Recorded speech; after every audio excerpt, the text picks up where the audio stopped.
জীবনের কোনো ক্ষেত্রে হতাশ হওয়ার কোনো সুযোগ নাই।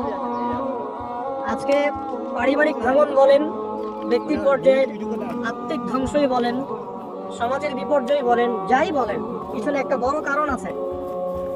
সেটা হলো আল্লাহ থেকে দূরে থাকা, মানুষের আল্লাহ থেকে হতাশ হয়ে যাওয়া। আর এই কাজটা শয়তান করিয়েছে মানুষকে আল্লাহ থেকে দূরে সরানোর জন্য। আল্লাহ রাব্বুল আলামিনের কাছে কেউ যদি যেতে চায়, মন থেকে যদি আল্লাহকে একটা বারও ডাকে, আল্লাহ তবে এক ডাকের মাধ্যমেও তার গুনাহ মাফ করতে পারে। দুজন ব্যক্তির ঘটনা পড়লাম। একজন ব্যক্তি প্রচন্ড রকম আবেদ, প্রচুর ইবাদত করে। আপনারা জানেন ইবলিসও কিন্তু আবেদ ছিল, ইবলিস কিন্তু প্রচুর ইবাদত করেছে। এখন ওই ব্যক্তির একজন বন্ধু ছিল, এটা বনু ইসরাইলের ঘটনা। তো সেই বন্ধু পাপী ছিল, বিভিন্ন কবিরা গুনাহ করতো।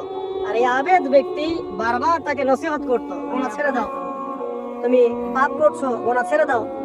তখন সেই ব্যক্তি যে পাপ করছে সে বলতো যে আল্লাহ কি তোমাকে আমার রক্ষক বানিয়েছেন? আল্লাহ কি তোমাকে আমার উপর দারোগা বানিয়েছেন? আমাকে আল্লাহর হাতে ছেড়ে দাও, আমাকে নসিহত করতে এসো না। একদিন এই আবেদ ব্যক্তি তার বন্ধুকে একটা জঘন্য পাপ করতে দেখলো।